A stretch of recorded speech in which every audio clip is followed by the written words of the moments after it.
morning guys! Tara kape! Guys, for today's video, meron ako nakakatawa and alarming news na gustong i-share sa inyo. Well, ano ba to?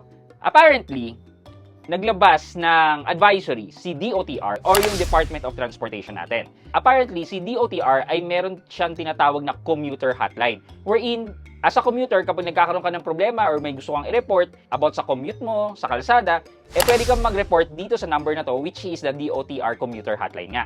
And eto na yon. May gumagamit ng DOTR hotline as a trusted reference sa mga online lending app application. And yes, for sure, nakakatanggap si DOTR ng mga text messages coming from mga online lending apps na possible na hinahanap yung taong yan sa kanila na tipong baka hindi nagbayad, so on and so forth. Ngayon, naglabas si DOTR ng advisory. And ito yung sabi niya.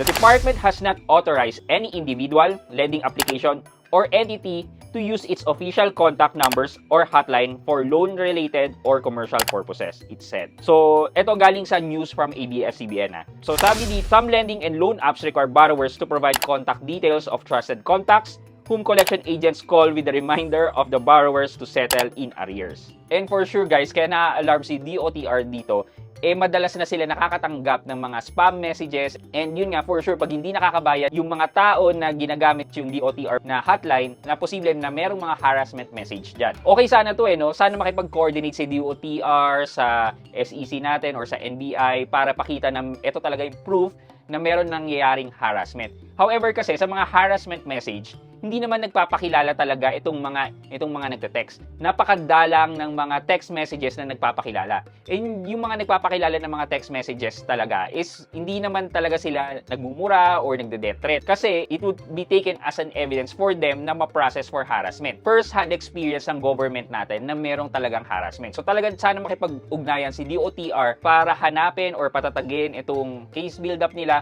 against sa mga harassing online lending app. Kayo, ano yung tingin nyo about this news today? Let me know sa comment section sa baba. Yun lang muna for today's video. Again, good morning sa inyo.